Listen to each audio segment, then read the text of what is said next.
This nation was founded on the principle that all men are created equal. We hold these truths to be self-evident. That all men are created equal. I'll tell you what freedom is to me. No fear. I mean, really, no fear. Created equal. Welcome to Created Equal from WDET in Detroit. I'm Stephen Henderson, and I'm in the studio with Kerry Jr. II. He is the show's producer. How you doing, Stephen?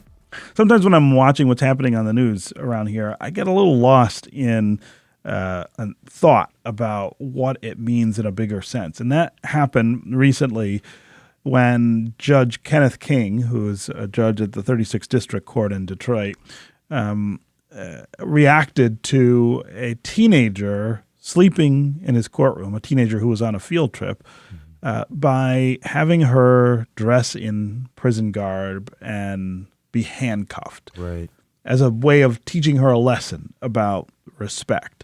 And look, it's an outrageous reaction, and what he did is unacceptable. But it made me think about the way in which people respond to signs of distress from other people. And in particular, it made me think about how people respond to signs of distress from poor people. It turned out that this young woman, this 15-year-old girl, was tired because she and her mother don't have permanent housing, and they move around a lot. And they were out late the night before trying to get to the place that they were going to be able to sleep. Now, the judge had no way of knowing that, of course. Yeah. But I think there are lots of instances where we're encountering people, and especially young people, who are having trouble with something for a reason. And instead of punishing them for the behavior, that what it challenges us to do is really think about the circumstances that their lives exist in and to deal with those things. And so I thought we should spend some time on the show talking about that. Yeah. How do we respond to poverty when we see it? How should we respond to poverty when we see it? And what are the things that people who live in poverty deal with that cause them, in some cases, to exhibit things that we might interpret as laziness or disrespect, right, or something else that we think needs to be punished? That's interesting. I mean, it definitely, I think, is worth us re-examining our perceptions of folks who are in challenging circumstances. But I do think it's kind of a hard variable to identify, right? Because how do you know someone is in poverty when you see them in distress? How do you not only just see the distress behavior, and how much of the behavior that people who live in poverty exhibit are also in alignment with other circumstances that might require, or maybe it is an inappropriate response to feel disrespected. Like, I don't know the balance between those two. Yeah, I actually think there isn't a balance. I actually think, especially when you're dealing with young people, any sign of distress is worthy of your inquiry and empathy more than it's worthy of your ire or desire to mete out consequence. I mean, young people don't act irrationally, right? They respond to their environment. And if something in their environment is causing them to do something, it's worth your time to figure out what that is. Now, as opposed to thinking it's their fault. As to just jumping to the conclusion that it's their fault and that the best thing you can do is punish them for what they're doing. I think there's a reflex almost in some people and in some parts of our culture that say that's how, be tough on them and show them that the world is tough and won't accept the behavior that they're exhibiting. But I don't think that works. And I think that that tends to make them feel unseen and unworthy. And that's certainly what happened in the case of this judge in this courtroom. Yeah, I mean, it is unfair to expect someone in the adolescent stages to be self-aware enough to regulate their emotions. Like, after a certain age, I don't know, we all kind of generally say once our brains are fully developed. And well, that's not till 26. Right, your mid to late 20s, that's when you can probably hold people to more account for their behavior, because then they have kind of more of the rational decision making where you can say, okay, or you've consciously made this choice.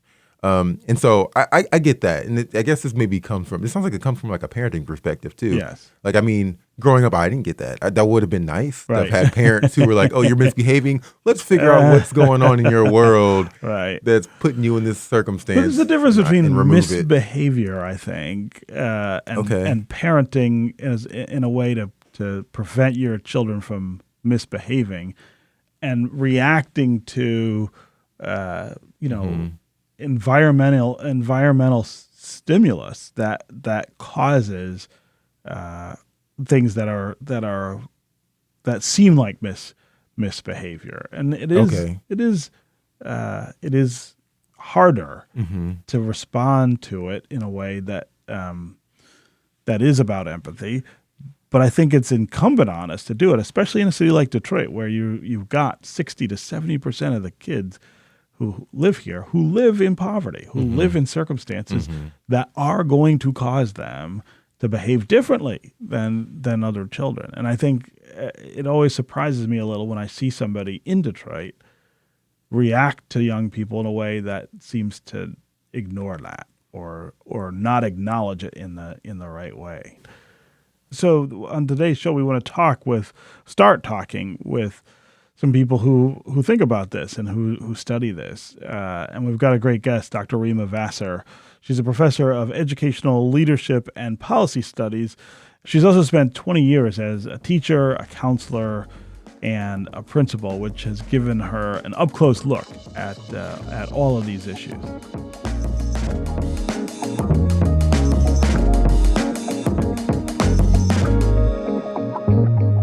Dr. Rema-Vassar, it's great to have you here in the studio. Welcome to Created Equal. Thank you so much. Thanks for having me and thinking of me. I appreciate you. Sure. And thank you. Carrie was awesome. So thank you for that.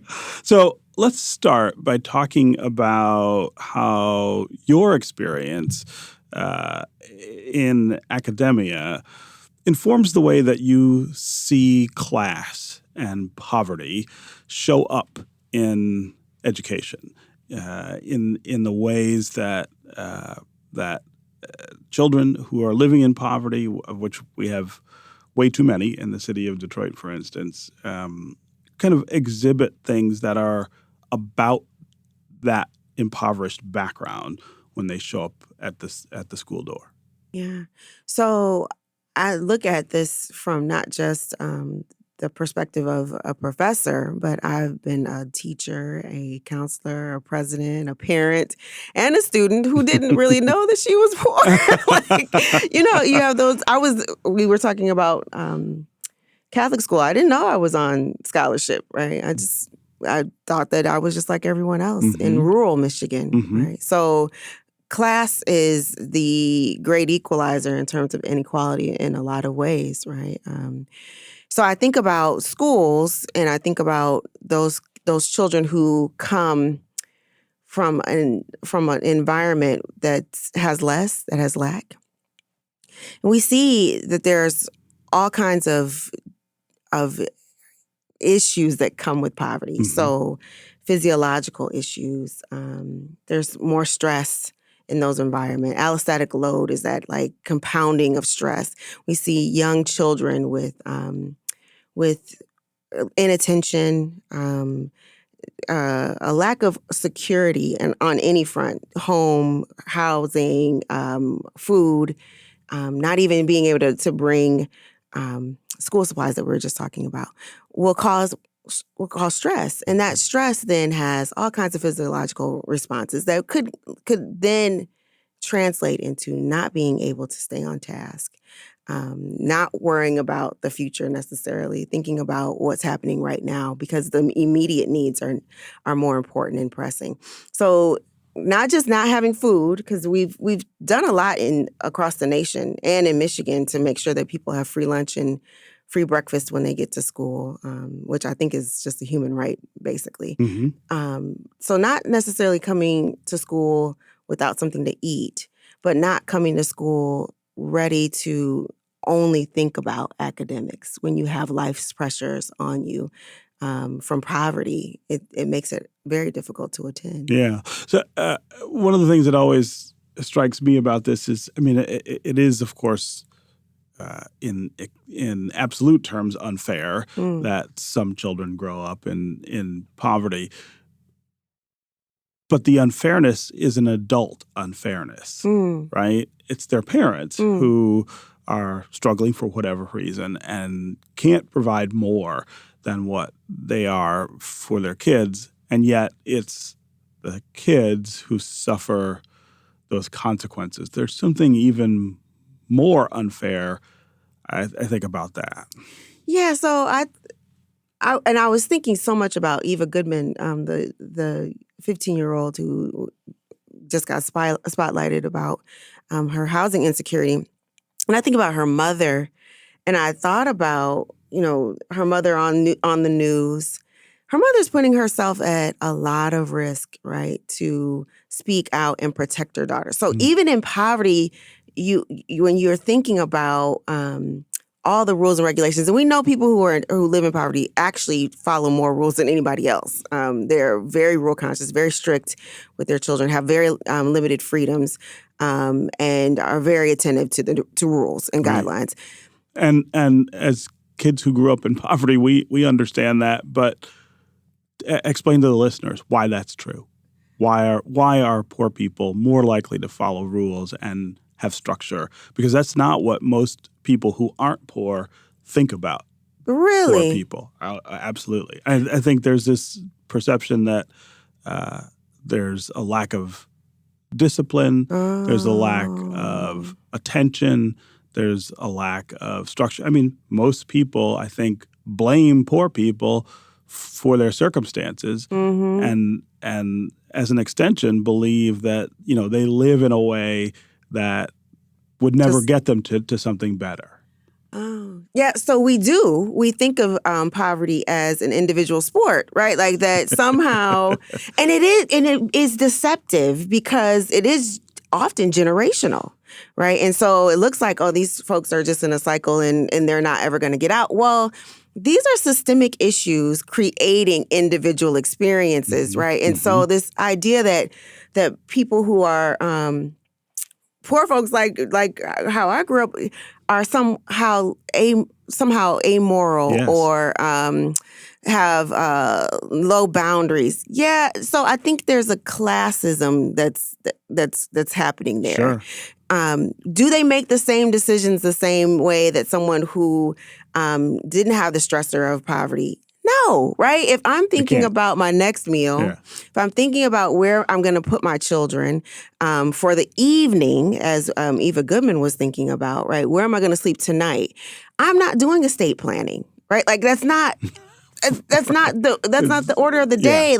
There's immediate needs. And so it looks irrational to someone who is doing estate planning. It looks like it's impulsive to someone who, has a long history of being able to not worry about where their next meal is coming from.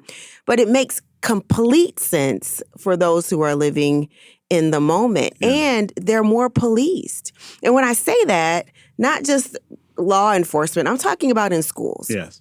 So that mother advocating for her daughter, there's Maslow's hierarchy of needs. There's basic needs that everyone has to meet. And for students, food, clothing, shelter, these are parents' responsibilities. If you're not meeting those responsibilities, they call the people. Child Protective Services will come to your door because you cannot take care of your child adequately. So her saying, my daughter was wronged, we didn't know where we were going to sleep that night. Already, ding, for mandated reporters. I'm a mandated reporter at the college level all the way to preschool. Everyone is a mandated reporter. If you see abuse, and that's what we would call that, you would have to call and have someone go and possibly take the child from the mother because she's not able to take care of her child. So even speaking out about what happened to her daughter in this courtroom is, as you say, taking a risk that someone could call CPS and she could lose her daughter. because of poverty. Not obviously it's not because she's not a good mom, because she's on TV saying you to you a should have done this judge to my kid. to the highest level of enforcement, which we know people who are living in poverty are gonna follow the rules. They're trying to do the right thing. They're not trying to bring attention. So for her to go on the news and say to the highest levels, right, to the courts, hey, listen, this was wrong. She's a great mom. Yeah. Right? Yeah. But by our standards, which is a middle class standard, for everything, every institution is normed on middle classness. Every single institution, health, and we could talk about race too, but it's but that's part of this. You can't. I'm a critical race theorist, and we think about the intersection of race and class. And so, what happens for low-income white students is not the same that happens for low-income Black students. Disproportionately, we are separated from our families because the CPS is called on us, right? Disproportionately. Same conditions, different skin, right? And even this idea of disrespect, like she was seen as disrespectful. When I was at UCLA doing my PhD work, my advisor used to say all the time, all behavior is functional. There's a reason for all behavior. So if the baby is sleeping in the court, the human response is to figure out why, right? Right. I think for most of us, that would have been the instant response. Why is this 15-year-old who's old enough to know what she's doing and where she is, why is she so tired today that she can't take advantage of what we're doing? I mean, they brought these children to this courtroom on a field trip to teach them about the court system, to expose them to this part of our lives, of our government. And you've got one child out of all of them who's so tired she can't participate. As a parent, when I see another child that's not mine struggling with something, my instant response is, oh, what's going on with this kid? It's not, oh, this kid is being disrespectful or it's not about me. It doesn't instantly become about me. It becomes about them. And that always, when I think about this judge and his response, I have a really hard time even getting to that initial reaction. Of this is disrespect. Like, it's just not the way. It's not the way I would have seen it, and I don't think it's the way most parents would have seen it. I don't think it's the way most people necessarily would have seen it. Yeah, I would hope that would be true, right? Knowing that the frontal cortex, the lobe here is not even, the prefrontal cortex is not even developed. They're not even adults, right? They can't even think about what's happening next week. And so for her to be able to put together, oh, I'm sleeping now, he's going to read that as disrespect. I'm going to be in a jumpsuit, like impossible, right? And so that part, right, the humanity should have, but we see low-income, Black and brown folks living in low-income housing as criminalized at a very early age. Yes, right. Right? So there was a moratorium in 2019 in California. We could no longer expel 3- and 4-year-old Black and brown boys who were in Head Start. Right? Head Start is for low-income folks. Yeah. They were expelling 3- and 4-year-old babies. And so you can't sleep as a 15-year-old, which they need more sleep than any other human walking on the earth, by the way. Teenagers do. Then certainly at a 4-year-old age, you're not going to be able to throw, kick, right? Things that normal 4-year-olds do. But I think the disrespect piece is so key because there's a reason for what we are, as adults saying, this is disrespectful. If we read her disrespect as disappointment, how could that have been a different outcome? Right. However you're saying, okay, I feel disrespected, right, for whatever reason, however that lands. Okay. Most children aren't disrespectful. They're disappointed, right? These are systemic failures that they're being subjected to. And so if that were true, if we saw her as someone who was disappointed, wouldn't there be empathy and compassion and maybe let's try to figure something out, problem solving around her in a different way? But we shame and humiliate the poor folks in our community. It's their personal failing. And this judge, that was his reaction, right? This person is being disrespectful. I'm going to teach her a lesson about respect. And the lesson is going to be that when you are disrespectful, I'll humiliate you. I'll embarrass you in front of all of your peers and everyone in this courtroom. I mean, I can get really worked up about what this judge was thinking and how he acted. But I do think it's reflective of a larger problem that we have with the way we see poverty. Yep. When we see signs of poverty, how so many of us sometimes react. Now, I don't understand how you do it with a child. I think that should have put this in an entirely different category for the judge. This wasn't a 25-year-old. It was a baby.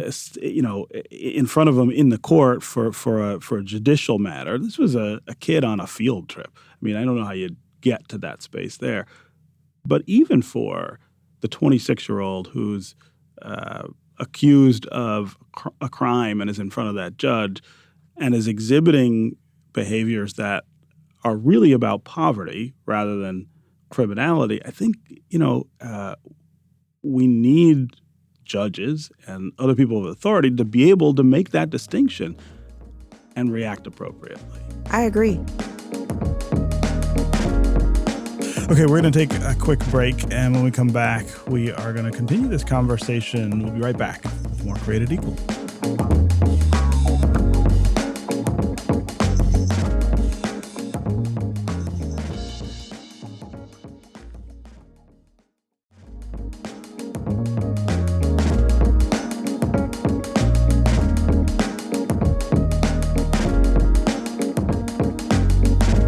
We are back with more Created Equal from WDET in Detroit. I'm Stephen Henderson, and I'm talking today with Dr. Rema-Vassar. She is a professor of educational leadership and policy studies at Wayne State University. We're talking about the way we all react when we see someone who is struggling with poverty. Let's get back to the conversation.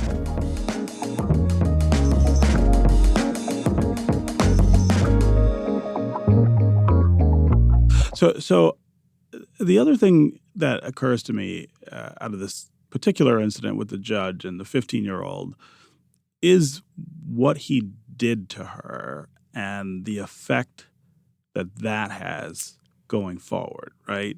So I don't think I'm in the minority of African Americans by admitting that I've had a police officer put handcuffs on me before. And I can remember that moment of terror. Yeah, and that feel of that steel against your wrists and the restraint that results. I mean, it's different than any other experience you might have.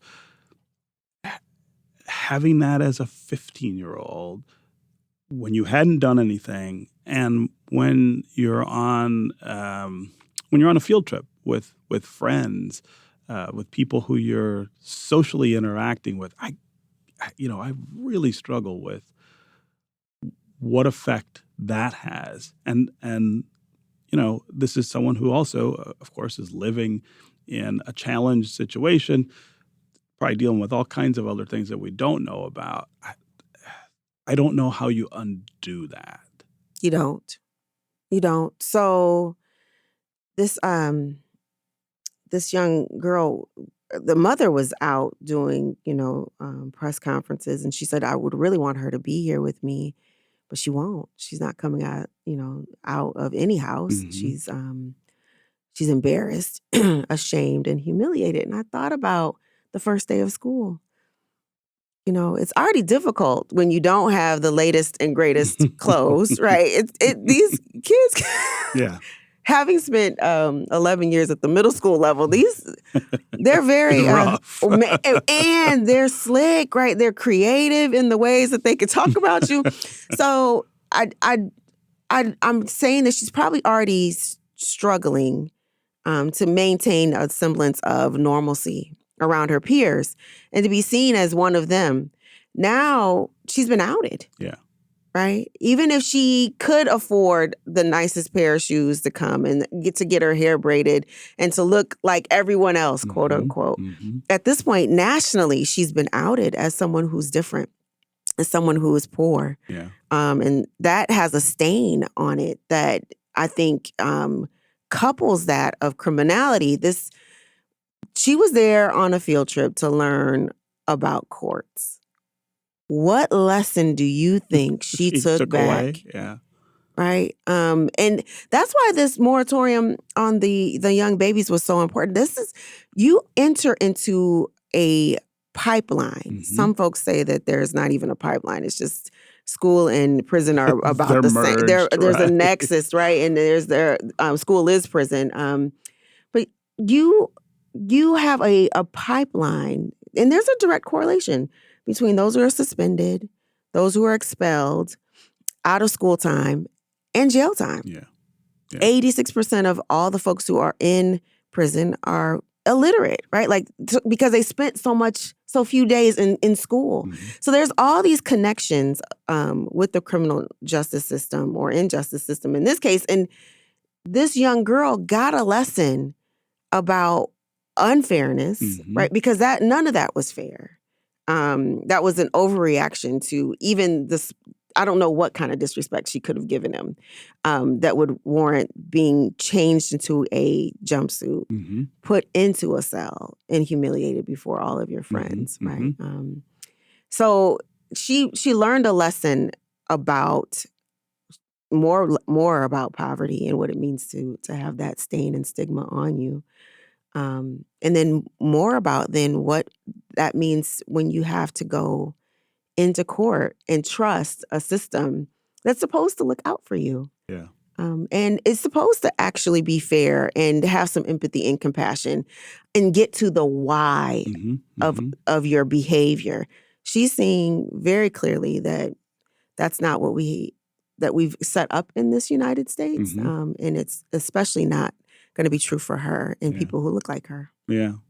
So what about the judge here? I also spent a lot of time thinking about him and the way he reacted. But I also think about who he is and the role he plays here and how I wouldn't have expected this judge in this city to react that way. I mean, this is not the first time he's seen poor people in front of him. He sees it every day. Mm-hmm. He's African-American like she is. He probably has some of the same experiences that she's had. And yet, for him, there was this instant most anger about what this young girl was doing in his courtroom. I think that's really the only word I could imagine would inspire what he does, is that he was angry about it. And he punishes her. He punishes her in an outsized way publicly. Mm-hmm. What do we do? So, what do we do with people like this? I don't know that we can sum up who he is in this one experience, right? Of course not. And Yes. I don't know him personally. I've been reading a lot about what happened because I was just like, what? And he's well respected. Now, let's go back to what we said earlier about people who are living in poverty wanting to follow the rules Mm-hmm. and being strict parents, right? Mm-hmm. To the point of, I think, overbearing, right? Black children can't be free a lot of times. That's right. When he's in a system, I'm in a system where we know that Black and brown children are going to face a different reality. Yes. Low-income Black and brown children are going to be. Especially. Yes. And so it's almost, and I'm not saying, I can't speak for him, but this is from an outside perspective.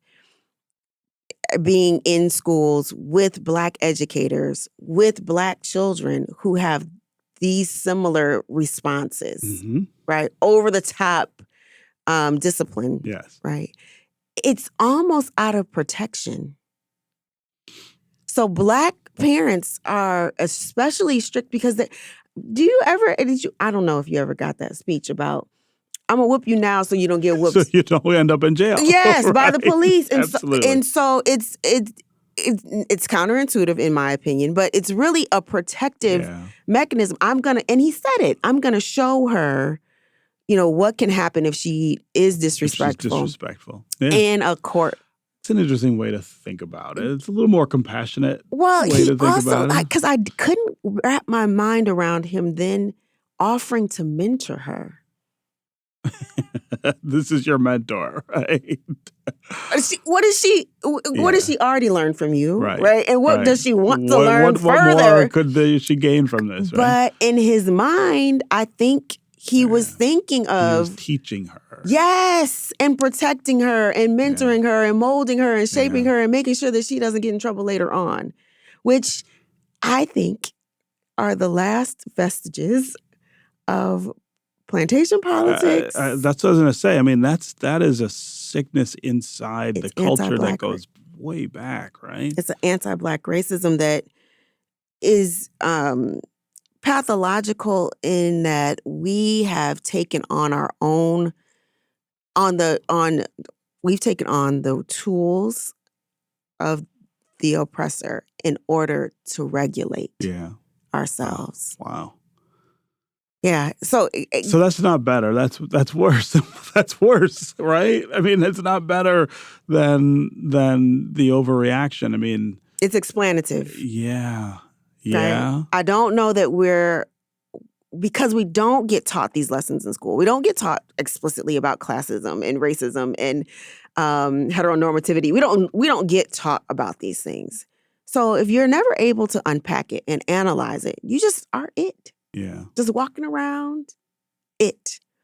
Right? And so to your point, do I have compassion? Yes, because we all have these blind spots. Yeah. We all have these ignorances that would keep us from living our best lives and being our best selves to one another and for ourselves, right? We've internalized all of these isms to the point where we don't even know. We act them out of ignorance. Yeah. Yeah. So, and I'm not calling anyone ignorant. No. Every system, in my opinion, is meant to reify and reinforce societal norms. Our societal norms are classist, racist, sexist, homophobic. Like these are our societal norms. And so until we decide that we're going to collectively do the work to interrogate those systems, we can't begin to dismantle them. And these things are going to continue to happen over and over. So do you see us interrogating those systems? Do you see us even beginning the process of recognizing what's wrong and what not just causes this, but as you point out, reinforces it over and over in a way that would send us in a different direction? Well, this is the question about hope that I ask everybody. Do you have any hope at all? Well, you're doing this work, right? And so, yeah, even raising awareness or having someone like me, a critical race theorist, when people are like, oh my God. I know. You said that and I was like, oh, now no one's going to listen. Yeah. No, but that's serious though, for real. Like some people think that that's the boogeyman, right? No, the conservatives have done a great job of absolutely not reading critical race theory, right? Not understanding what it is, and then assigning a false narrative to it that has stuck in so many people's minds. I mean, people believe what they've said about it now. Yeah, so now you go back to that hope question. If we would read, I think we have if we hope. Read and comprehend. If we would just read, we would know, and not just read critical race theory. Obviously, that's like I didn't know anything about critical race theory until I was in my PhD program. But read about the world from other people's perspectives. Yeah. read about it from your own perspective, Right. right? Like I, as a child, read Man-Child in the Promised Land and Langston Hughes and Toni Morrison and I just read. And what led you to that reading list rather than other things? Was it your parents? Was it your school? Was it your peers? Where did you get that? No. So No to all of that. No. So my mom was one of those parents who, just like all the other parents that we know, right? Strict. You better not mess up in school. If I got to come off my job, right? Pick a switch, right? Like it's going to be a problem for you. So I couldn't get bad grades. Like C was for a chokehold in my house. Like you can get A's and B's, but that C is going to get you hemmed up. So I already decided that I wanted to live and I was going to do well in school. But I like to read. And so I read everything. Judy Blume, right? Dennis the Menace, the Hardy Boys. I read everything until 8th grade. I came up on like Little House on the Prairie, the whole series. I came on Malcolm X's autobiography in 8th grade. And what it did for me was explain my condition. It explained. You could see yourself. And I could see myself in a larger narrative. It wasn't me, Rema, experiencing racism in rural Michigan. My brother and I, the 2 Black kids at the school, right? It wasn't me by myself experiencing racism. This was a global experience. Right. And I was one of many. And that empowered me. Like, it's not because, my breath stinks or, I don't look cute or whatever it is. The rejection is part of a systemic issue that is global. This is not about me. Man, it was freeing. I felt emancipated. And so at that point, I started to read everyone Black that I could read, right? I read W.E.B. Du Bois. Like as a young child, I'm just absorbing all I can to explain my condition. I wanted to know who I was. Right. And knowing who we are explains who I am. Yeah. So the school certainly did not, right? I was reading the Hardy Boys before that. I was joking about school. Which I wish we have one of the Blackest cities in the United States. One of the Blackest districts in the United States. If we decided, and I think it's slowly happening, to your point of hope, if we decided that we were going to teach very intentionally who we are, whose we are, and who we're becoming, we would see a difference in Detroit that reverberates across, not even to just the nation, right? We're in Ghana. We're everywhere. Detroiters are everywhere. I saw some Detroiters in Ghana this summer. Right? All right, you could go anywhere without running into someone from Detroit. Where would the world be without Detroit? Yeah, that's right. Let's be clear. Yeah. You can't go anywhere without Motown. Where? On the whole planet.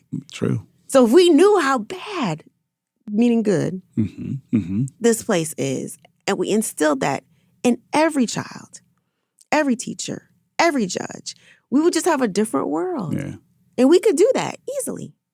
Yeah. You change schools, you change the whole world.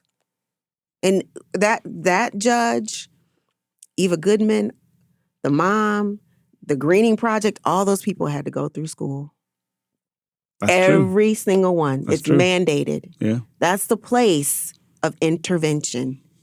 If we want to just reproduce something else, right? Stop this mass reproduction of inequality. Inject some inequity, some equity work and some equality work. That is the point of intervention. Schools, we all have to go through it. What we decide to do or not do then creates an Eva Goodman. Yeah. Okay, we need to take another quick break. We'll be back with more Created Equal.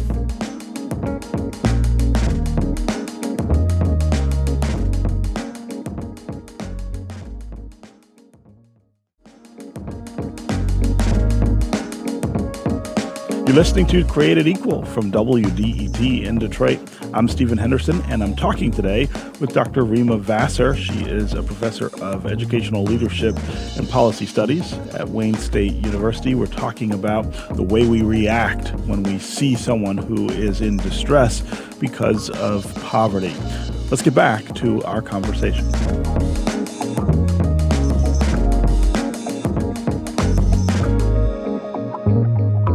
How do you know if a child is demonstrating these kinds of behaviors that it's not disrespect? I mean, sometimes it is. Sometimes you've got someone who is not in the right frame of mind, and this Judge King, read it that way. He could have been right, I suppose. And let's put aside for a second what he decided to do, which was inappropriate, whether he was right or wrong.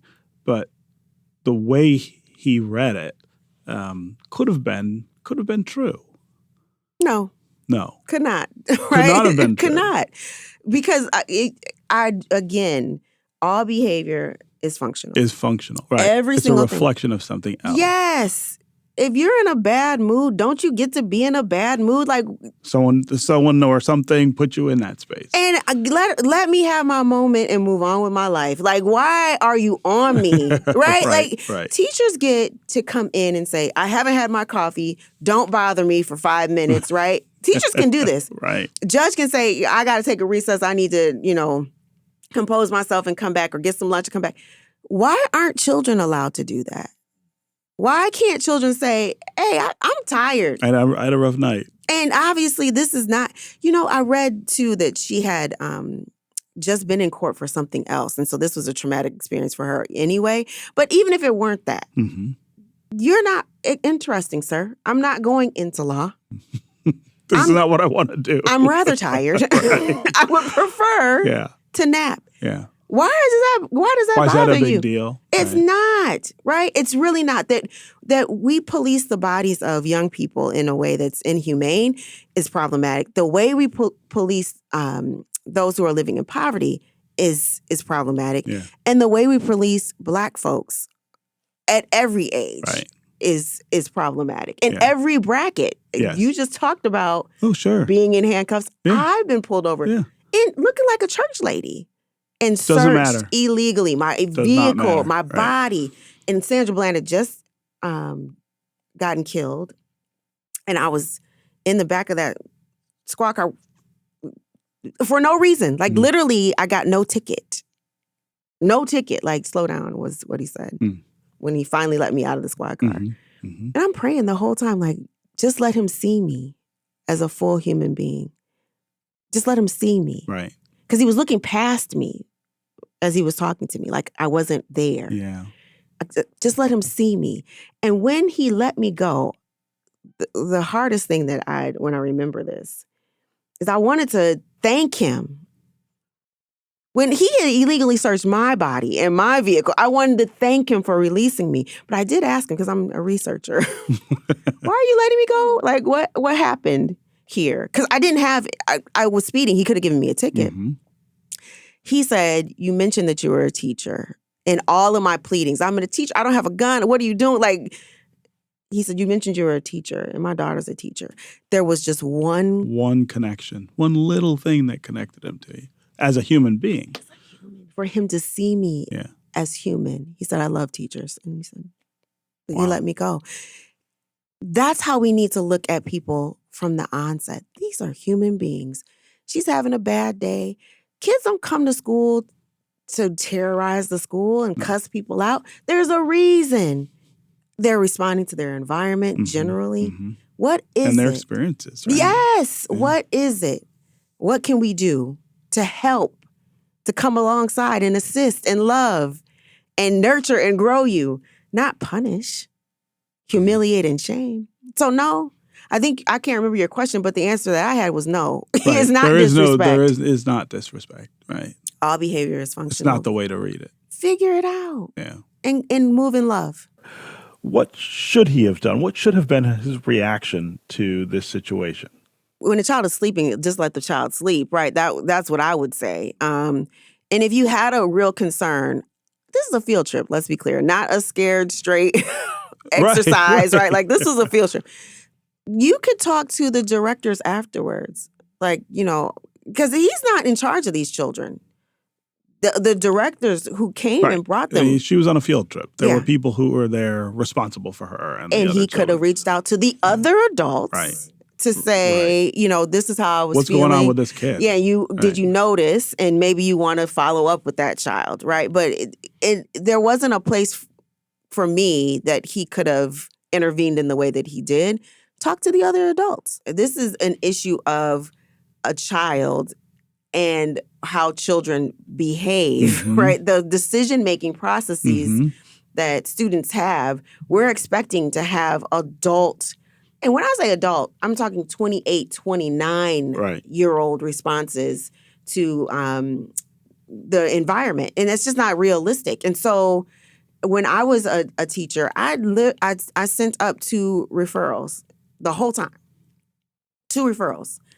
And they were fighting in my classroom, and the security had to come and break up the fight. And so I had to write the referral, right?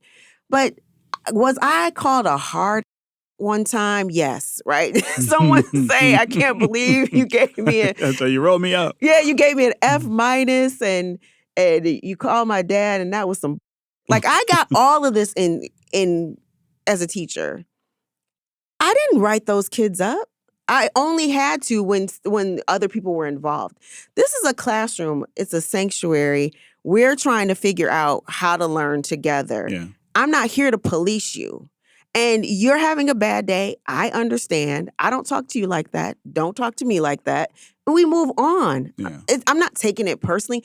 My esteem can never be in the hands of an adolescent. Yeah, right. Do you know how dangerous? That's a great point. Right? No matter what they do, what does it have to do with me? Do you know what kind of trauma you're inflicting on yourself if you decide that what an adolescent says to you is going to stick? Right. I think most parents understand that.